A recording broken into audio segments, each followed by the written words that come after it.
Jamie, great to have you on the podcast. Thanks, Greg. It's been a long time coming. Looking forward to it. Yeah, going to be really good to dive into a few details here. So, this podcast is a little bit different. We have a number of different guests on here. Some are experts in different fields. What we don't often have is seeing a real success story come on with someone that has done some really good things in business and can be really relatable for our listeners. Jamie, it's awesome to have you on. Just to give people a bit of background, we've known each other for, is it about 3 years now? Is it 2, 3 years? Must be, yeah. Goes Yeah. fast. Yeah, it does go fast. Yeah. And so, Jamie, maybe just introduce yourself. Tell us a little bit about yourself. How did you get into construction? What do you do? Yeah. So Jamie Mills, my business is called Signature Build. We're based in West London. We cover prime central London, the home counties, and we act as a main contractor to what we would call high-end residential projects with a real fancy for listed building work too. This is obviously the end point of my journey, or the current end point of my journey, and it's been an interesting ride going all the way back. I've been doing this about 15 years in total. And before that, I used to masquerade as a project manager, managing big infrastructure projects. I've helped build festival sites. I've helped build military bases. I've managed to work all over the world doing that, which was a great learning ground for setting up your own business and setting out in construction. Yeah, it really started off way back in year 2000 with where I started working in IT, which is obviously a very different world to the one we operate in now. But I learned a lot of key skills in doing that, in dealing with people, in managing large projects, and slowly brought myself through to to manage, as I say, these large infrastructure projects. And at one point, I had the entrepreneurial seizure. Someone mentioned that, you know what, maybe you should run your own business. And whether it was foolishly or whether it was divine intervention, I decided that was the right move, and that got me started. And yeah, I entered into this as a bit of a novice, but with a small team that were delivering the work. And I took it from there, really. My key focus being creating relationships, building partnerships with architects and interior designers, and trying to win projects that excited us. And we continue doing that today, just slightly larger than our first project, which was like a £14,000 kitchen renovation. But now we're operating up and into the millions. Progress has never been a straight line, but it's been exciting. Yeah, for sure. Really interesting. So just let's go back to when you first started your business. I know initially you were in partnerships with someone, weren't you? So what made you have that decision to go in with someone when you started out initially? Yeah, to be honest, I had a mentor. I was very aware of when I got into the industry, I was very aware of the things I didn't know, or most of the things I didn't know, or where I had these big knowledge gaps. And so I sought out a mentor, someone that could help fill those, and maybe I could learn through their experience rather than learn through making mistakes and learning my own lessons. And yeah, they introduced me to my former business partner, who was part of a larger group. And that made a lot of sense at the time. We brought together my skill set and his skill set, the existing group skill set. And what should I say? They've been going for an awful long time. They had a lot of goodwill in the bank, and all of that was really positive. So yeah, we started off working together, building up a business within the group for a period of time, focusing on high-end residential, but maybe on the smaller side of things. And that was great. I learned an awful lot. Though the group, being within a group structure, was great. It offered a bit of a comfort blanket for anyone starting out. That's always one of the major concerns. Yeah, and I don't have anything negative to say about it, really. We just reached a point where my ambition and desire was different to that of the group, and it just became quite obvious towards the end that I was pulling in one direction, and it wasn't necessarily that they were pulling in another direction. It was maybe that they were just in the same place. And yeah, we then entered into the negotiations for me to become the sole owner of the business.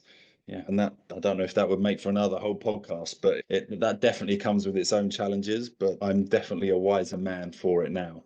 Yeah, interesting. I can really resonate with you with this because it's a very similar story to mine, where I was in a partnership with a really good friend of mine actually, and went really well for a long time. But then just decided I wanted to go in a different direction and wanted to control my own destiny of where I was going to go and be in full control of that. So I think partnerships can sometimes have their end, and there's probably many listening to this that might be in such a partnership at the moment. But it's not an easy thing to do, is it? Because it's a big risk, potentially going to buy someone out, or you're going to split from a group as you were. There's a lot of risk in that from your side. So how did you manage to navigate that in your head? How to get around all of that? I think one of the key risk factors for anyone that's looking to do this is, do you have the full picture? So if you don't have the full picture, if you're parting with cash, if you're doing a share deal, however you're structuring this deal, it has a value, and you're taking a risk. You're putting forward that hard-earned money of yours to buy your business partner out, or to take things forward. And to do that without knowing everything is a bit of a dangerous game, I would suggest. Now, I was so involved in the business at the point at which the, I don't know if we want to call it a management buyout. I was a shareholder, just a minority one at the time. But at the point at which we decided this is the way we're going to go, I was fully involved in every aspect of the business. There were very few surprises. I wasn't uncovering things I wasn't aware of. There weren't so many, there weren't any skeletons in the closet. So for me, that risk had been mitigated by the very fact that I was in the nuts and bolts of it. But I would say, if that hadn't been the case, the need to do that due diligence, make sure that everything's lined up, make sure contractually things are in the right place, make sure that you're not overcommitted, you're not overly geared, that you're not overly leveraged in any way, so that when you take the steering wheel, you don't all of a sudden find a load of road bumps in the road that you weren't expecting. Yeah. So I think that's one thing. So having the full picture is essential, because essentially you're buying the business, right? So you always, if you're buying a car, you want to make sure that it's got four wheels, a steering wheel, and it goes where you need it to. It's the same with a business. You need to make sure that it has a bit of a marketing machine, that that operationally it has a good team, and the management accounts and the finances are all in order. So I think once, if you've got a good handle of that, you're halfway there. I think the next step then is also to make sure that you've got a good solicitor on board, someone with a bit of experience that can ask the questions that maybe you wouldn't know to ask. Thankfully, I did and have, and there's someone I still work with now, and he was worth his weight in gold. That really helped me. And look, I was going into this pretending to know what I was doing, but absolutely learning on the job. And yeah, no doubt, some of the challenges that were presented, some of the negotiations that went on were more challenging than I had hoped. But I guess that's negotiation, isn't it? That's someone trying to negotiate their position against me, trying to negotiate mine. But we got there in the end. And yeah, on the back of that, here we are today. Yeah, it's awesome. And not just that side of the risk I was thinking about. Also, I'm thinking more about the risk of you deciding I'm now on my own. Like this now, all responsibility falls on me. I haven't got a group that I'm relying on anymore. Same thing for me when I left my partner. It's now I'm not sharing this 50-50 anymore. The buck stops with me. What about that side of things? How did you prepare yourself for that? Or was that a Yeah, concern, or were you pretty yeah. confident? Look, I think I'm someone with enough agency to go into this and think, if we win, this is all on me. But if we lose, this is also all on me, right? So you have to take that risk. And I think a lot of business owners are already doing that, right? So Mhm. the minute they incorporate that business, the minute they set that business up for the first time and put that website out there and put themselves out there, I think they're backing themselves. And I think that's an inherent trait within so many entrepreneurs, so many business owners, is that they've already backed themselves. And so, whilst the comfort blanket had been removed, because I'd been running the business for quite some time with the support of the group, I'd already built up that network, that community, Yeah. and that in itself meant that the transition wasn't too drastic. It wasn't, I still ended up going to the same place of work. Things were still set up in the same way. It was just behind the scenes that things had changed. And it did mean that I was seeking other forms of support. It can be lonely, as the cliche goes, running a business, but always having someone to refer out to is key, or a group or a network. And hence joining the group and being part of that has been important for me as an individual.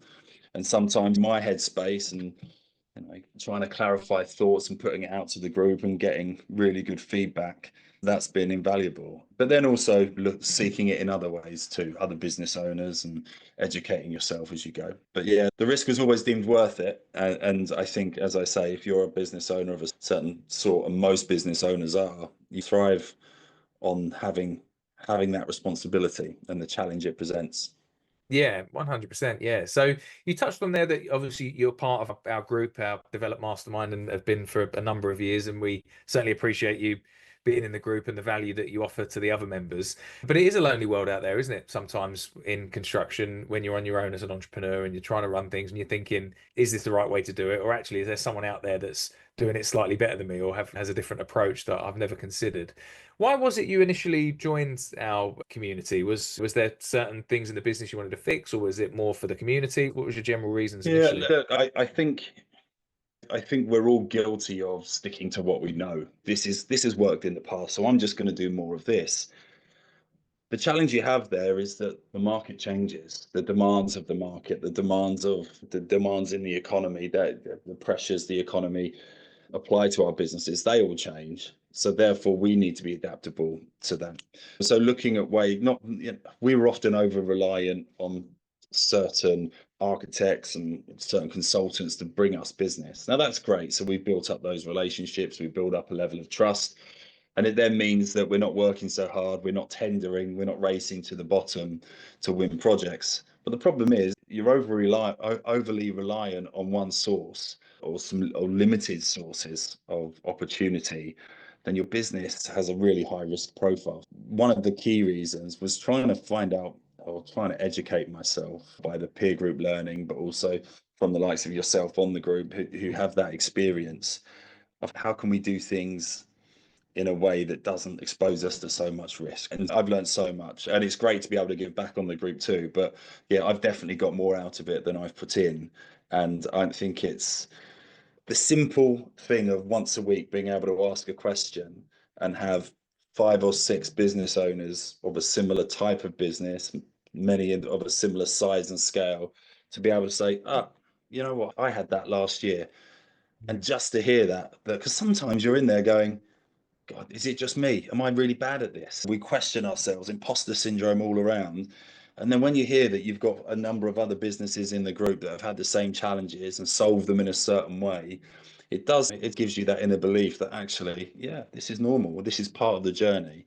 And the group has given that. So yeah, it absolutely opened me up to new ways of thinking. It stopped me being so rigid in this has worked before, so we'll stick with it. But also it's helped me stop playing small as well. Sort of the inspiration that you feel within the group when you see, and this is really genuine. I've been a member for a number of years now, and some of the journeys that I've seen from people that have turned up and meek and mild in the initial encounters on the group, whether it be the in-person meetings we've had or been on the calls that we've had, and seeing the progress of some of those guys and their companies and the sort of language they're using now, the confidence that they're exuding on the calls, it's transformational. And this transforms not just them, it's their business, it's their personal lives. It feeds their ambitions. And I just think there's nothing but positivity. And it's a Monday morning. And when you first told me the call was on a Monday morning, I thought that's stupid. Everyone's so busy. But actually, that Monday morning shot of motivation is exactly what you need. It helps you fire into the week really on it. You've got some tasks, you've got some thoughts whirring around in your head. And I found that over the years to be a real boon for us. It's really helped me start the week off in the right way and go at it with a level of confidence that wouldn't have been there otherwise. So yeah, as I say, I've definitely received more from the group than I've given, but it's just great to be part of the community. Yeah, no, that's really nice to hear, Jamie. One thing that's really impressed me about your company and why I think it's been hugely successful is that you've targeted a very specific niche and are delivering some amazing work now, in central London, and some of the work that you're delivering is incredible. Was that always your aim to go for that particular area, or did it just evolve into you delivering for real high-end clients? Like, how did you get into that? Because that, I think, is a dream for a lot of builders to be able Yeah. to work with clients like that. Yeah, I'd love to tell you that I'm some strategic mastermind, but no, it was really where preparation meets opportunity. So it started off at the beginning where obviously we're this tiny little business. I was still moonlighting for my old company when we started, and the guys were working on this tiny little refurb that we had, and then we won the next one and we won the next one. And these were small fry comparatively to where we are now. And then I started getting out networking as part of that. And what I found was that I was quite good at that, and the ability to bring much larger works in, like became quite obvious. And so we did that. We grew pretty rapidly at the start, which comes with its own challenges. Various jobs over the years got us to a place where we were working in prime central London on a listed building, and that was a little more luck than anything else. The architect on that project, this was a project in Belgravia, had come from a much larger practice and didn't really know contractors of the right size, and we were lucky enough to win that project. Now, one of the best marketing tools for any contractor is to be doing the work that you want to do, right? Representing the types of projects that you want. Yeah, I was always very much focused on us presenting ourselves as a larger business, as a business capable of taking on larger works. I often mention it on the group and I say it out loud all the time. You definitely have to dress for the job that you want. And so we did that. And it was as simple as someone knocking on the door to the front of this site and asking to speak to the business owner. That then led to a conversation. It got us work in central London on Eaton Square. We did a couple of jobs there. We did really well there. And those projects then became showpieces for us. And then we've leveraged those projects and those clients and those relationships. And it's allowed us to do more great work. And that these buildings are all listed. And so again, we didn't go into that first job thinking we're going to become a listed building expert. But now when you get asked those questions, so have you ever worked on a listed building? Go, oh, we've done about 8 or 9 over the last few years. We've got lots of experience. Here's some examples of that work. And then you almost fall into this niche of doing listed building work. And currently, because of that, you travel for the niche. And therefore, we're working down in East Sussex, a wonderful 16th century farmhouse down there. We're working on a listed building, rectory building in Surrey. We've got some stuff out in the Cotswolds that we're working on as well, all listed. So we cover those areas, and that's really exciting. We just uncovered something from the 16th century in the project in Sussex. It's just fascinating to be part of. But then equally, we've managed to keep a foothold in sort of prime central London, and we have a focus there too. Yeah, often they tell you to niche and niche again, but we do have a foot in a couple of camps at the moment, and because of that, it keeps our lead gen fluid. We're not too focused on just one thing, but it also keeps it interesting. The sorts of projects that we're winning and the work that we're doing. Yeah, I love it. Whilst I'm not as involved in the day to day anymore, to see the work that we're delivering and the fact that we're helping with a lot of these buildings, we're giving these buildings life to take them into the next 100 years. So it's quite exciting. So yeah, that's where we find ourselves, and I'm really pleased that's where we are. Yeah, that's great. And one thing I've really noticed that I think you've had a big focus on, I think it's just a great lesson for anyone listening to this, is if you're trying to break into affluent areas, whatever city you're in, and you're thinking this is what I want to target, one thing Jamie does exceptionally well is branding and his marketing. So the brand, you've really concentrated on your brand, Jamie, haven't you, to build. In fact, so much so, I think you actually, did you rename or reshape the name of the business or something to reflect that? But Yeah, you've definitely worked on the brand, haven't you? yeah, that's right. So the name changed slightly, but yeah, we refined it, right? But equally, I feel like the brand is the starting point for all of this. Perception is everything. So someone can land on your website or they can see a business card. I think people make decisions really quickly, right? So I think they land on your website, and if you're trying to win a million pound projects, full refurbs, listed building in prime central London, they land on your website and they see a rear extension, or they see a loft, or God forbid they see before and afters, which don't get me started on that. But if they see that, yeah, that's it. Decision made. There is no second chance for that. It's a bit like your business cards. It's a bit like your brochure. Any of these things, if you're not equipped from the get-go, you lose the chance to make that first impression last more than 10 seconds. And again, I can't claim all the glory here. My wife's business is a high-end brand, and I was listening in for years before I started my business as to the whys and wherefores, and I've absolutely hijacked a lot of her sort of thoughts and ideas around how to present the brand. And equally, look, Ian's ambition is to continue building and taking on these amazing projects and delivering at the top end. And we have on the wall here about trying always to be best in class. But that doesn't just account for the work that we do on site. That's how do we present ourselves visually, website brochures? How do we present ourselves in communications, be it on email, be it however we communicate with our clients? How do we present ourselves from a project management point of view? The tools that we harness, be it Procore or C-Link and things like that. They're all part of the brand. People get confused and think it's a logo and a color palette, but it's not. The brand is what you present. And so I think that starts from that very first impression. Mm. But everything in this business is sales and marketing. And if you can take you performing on site, how your sites are presented, that's sales and marketing, right? So if the architect walks around and goes, wow, this site is immaculate. Oh, the health and safety boards is full and accurate. Fire extinguishers are where they should be. The guys don't swear on site. Everyone's wearing high vis.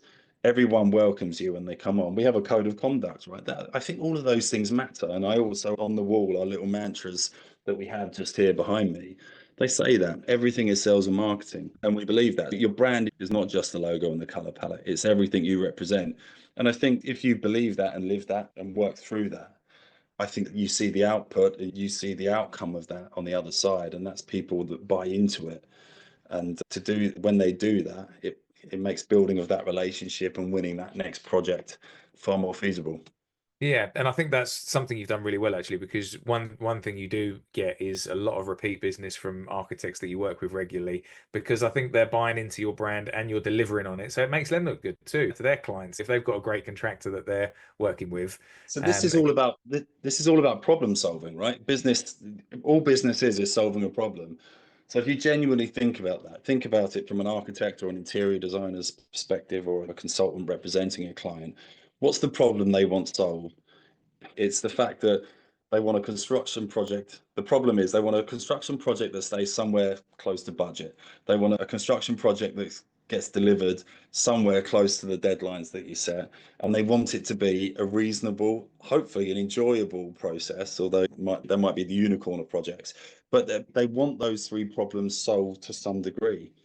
And so if you're consistently solving those problems, if you're not being found to be ripping people off or pricing low and then upping the costs once you get into contract, if you're typically working to a program that is realistic and everyone's aware of that and you're communicating in the right way, and if the clients at the end of it feel like they've received value, then why would architects, why would those delivering jobs to you, why would they constantly be out there searching for new people? Typically, I think most architects, they're out there looking for new people to work with, new contractors to work with, because relationships have broken down elsewhere, or they've moved on, or that there's new opportunity. yeah. But you just need to keep focusing on solving the problem. And as you grow, the problems change slightly. There's more people involved in that process. But we do keep on our monthly meetings, we do ask ourselves that question. Are we still solving the problems that these people have? And can we do it better? And I think if we Yeah, keep that's doing great. that, then we'll keep growing. Yeah, for sure. So talking about growth then, obviously we've seen your business grow. From what I've known of you over the last 3 years, we're really seeing some great growth in your business. But that's probably come with its own challenges that you've had to deal with. And I know sometimes we go through difficult phases and transitions in business where we're at a certain size and everything's on us, and then finally we're big enough that we can now hand that off and train other people, and sometimes we worry, is anyone going to be able to do it as good as what I am? So how did you navigate some of these challenges in growth, because you're sitting in a nice place now, but I'm sure it wasn't always like that. You've dealt with some pain points, I imagine, as you've grown. Yeah, crikey. Yeah, absolutely. And there's a book that probably no one would buy in there somewhere, but every business owner's got their journey and their story. And I think construction is a tricky business. I think I'd start with that. It's got so many moving parts, and you're reliant on so many other people all playing their part in order for that project or that scheme to be successful. And I've had my challenges with that over the years, and they range from getting pricing wrong early on, trying to win work at the wrong price, but you do it because you need work. So how do you elevate yourself out of that? The aim, it needs to be to try and win works that allow you to deliver it properly. I do think that the industry is slightly broken. There aren't many other industries where you go into a room and say, this is roughly what it's going to cost to deliver your project, and it will be within 10% of this. And you've got lots of people saying, but it needs to be less than that. How does that work? There aren't many Mm. industries that do that, but construction is Yeah. certainly one. So one of the challenges, I guess, was you initially win projects at a size where they're light on prelims, right? And if that's the case, then it does mean you as a business owner at that stage, you're probably spinning an awful lot of plates. So there's this threshold that we meet that you get to a point when you can start pricing in project management, quantity surveying time. You can start pricing in some design risk money. You can start pricing things properly as it should be. But the whole while that you're tendering against people that are operating out of the back of a van, or that you're tendering against the smaller companies with lower overheads, it's a challenge. So I think I definitely had a whole period there where I was everything to everyone. I was the QS, I was the project manager, I was supporting the site managers, I was the salesman, I was doing the social media posts, I was getting the stationery, I was ordering the high vises. I think without investment, right? That's a bit of a rite of passage for a lot of business people, right? You sit there day one with your laptop open going, what am I going to do? The answer is everything. And I think that went on for a period of time. But I'm not sure there's a really succinct answer as to how I got over them. But I would say the key levers for growth are finding the right people, right? To get the right people in the right seats. And once you do that, it's like rocket fuel for your business. And I've kissed a load of frogs. I had a load of QSs work for me that they come in, promise the world, they're going to make your margins and save you money. And I often found a lot of these people, they would do just enough so you couldn't question their invoice at the end of the month, but not quite enough to make you feel like you were getting value for money. But over time, after you've kissed some of those frogs, you find the diamonds out there. And we've been lucky enough to build that up over time. And lots of the guys that work for me, they've been with me for 6 or 7 years now. And I hope they stay for another 6 or 7 at least. And yeah, internally, that's some of the site guys. But yeah, from a support perspective, I've identified people, and I don't know if this is a skill or if this is just being a bit boneheaded. I've identified people from my network quite early on and thought, that's the sort of person I want in the business. And I had 3 written on the wall a couple of years ago, and all 3 now work for me and work for the business. So I think being able to read people and understand what your business needs is key.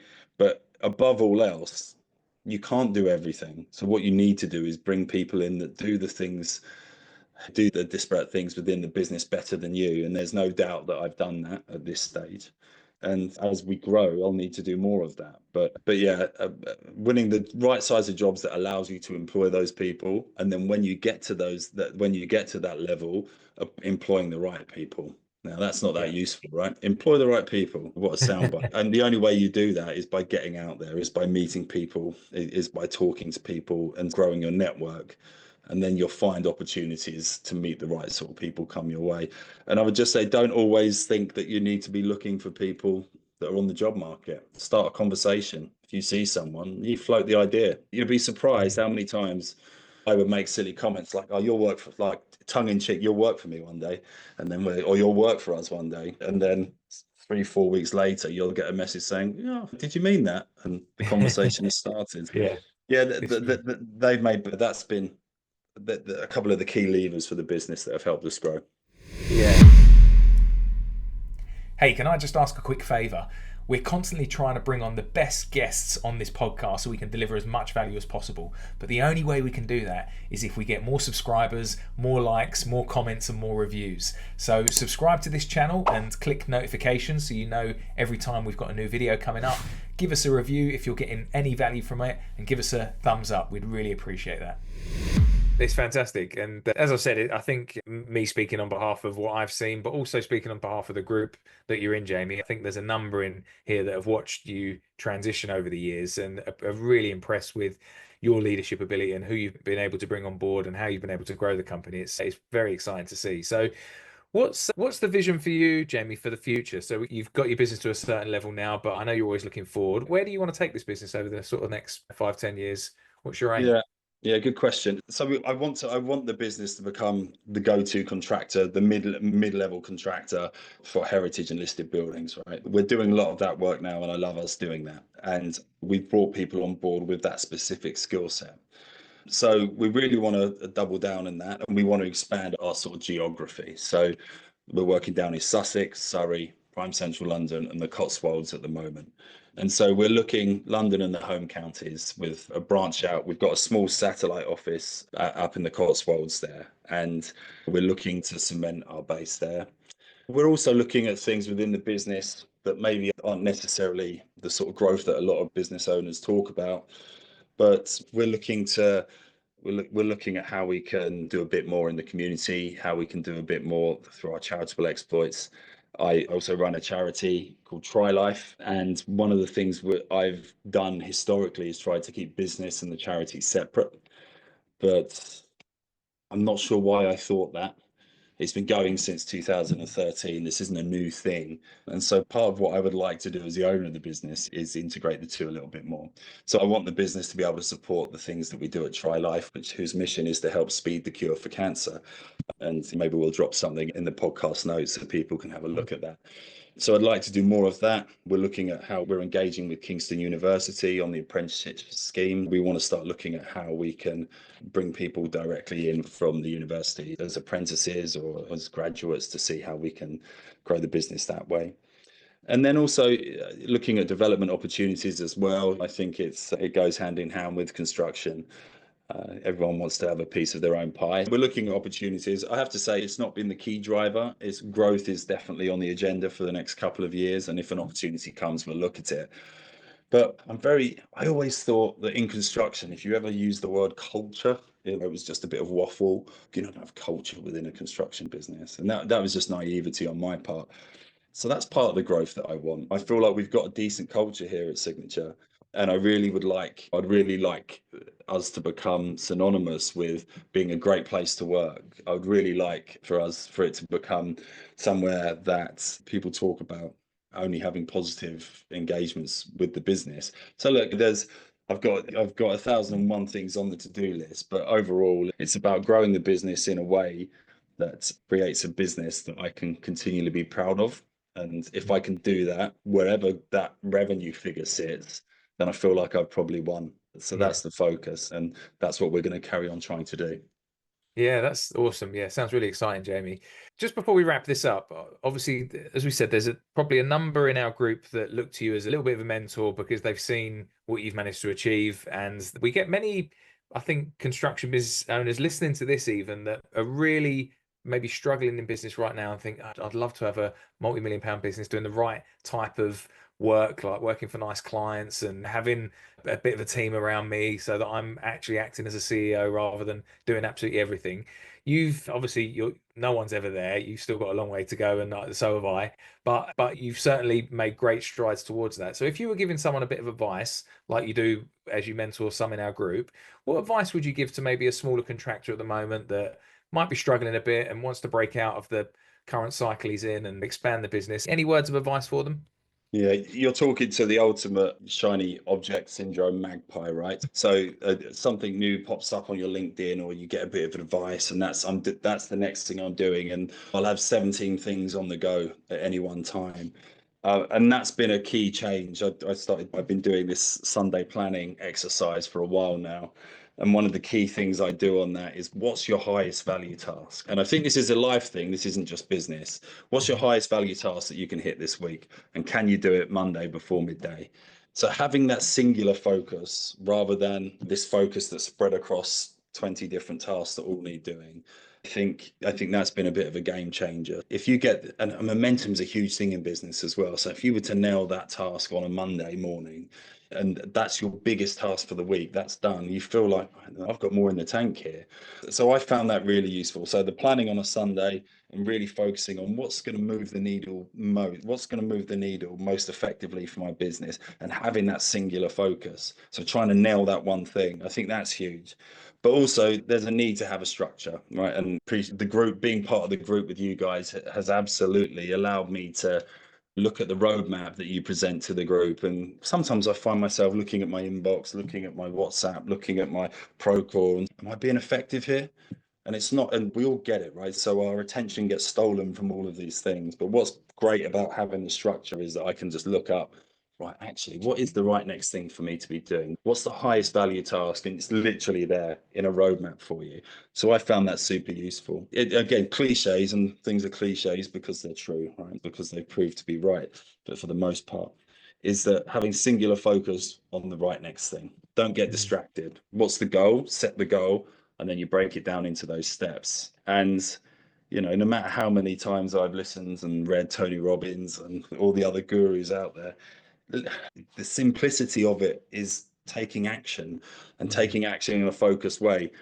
And no matter how deep that hole is, no matter how stressful things may be, there is always the next right thing. There is always something that you can do to start that process. So getting Mm. good at that, getting good at recognizing that has been really useful for me, and it's something that we preach within the business, and it's served us quite well up to now, and long may it continue. Yeah, that's awesome. That's such a good bit of advice. And just as you're saying it, I'm listening and thinking to myself, actually, I'm looking to the side and I've got a big thing on my wall of I set all my goals at the beginning of the year. And I'm looking at that and thinking, I probably haven't looked at that for about a month. I need to, and now let me go back after this and actually We're all sit guilty down. of it, but sometimes you just need to pull in that focus, and Yeah. the simplest action can create momentum, and that Yeah. momentum can do amazing things. Yeah, awesome. Jamie, look, it's really good to have you on today. Like, I wanted to get you on for a while because it's just been really inspiring for me to see your journey over the past few years. And I know a lot of our members have said that too. And I'm sure that the hundreds of builders that will be listening to this and maybe architects as well that may want to connect with you, but it's going to be inspiring for them too. So appreciate you being on. Thank you, Jamie. Thanks for having us, Greg. It's been great.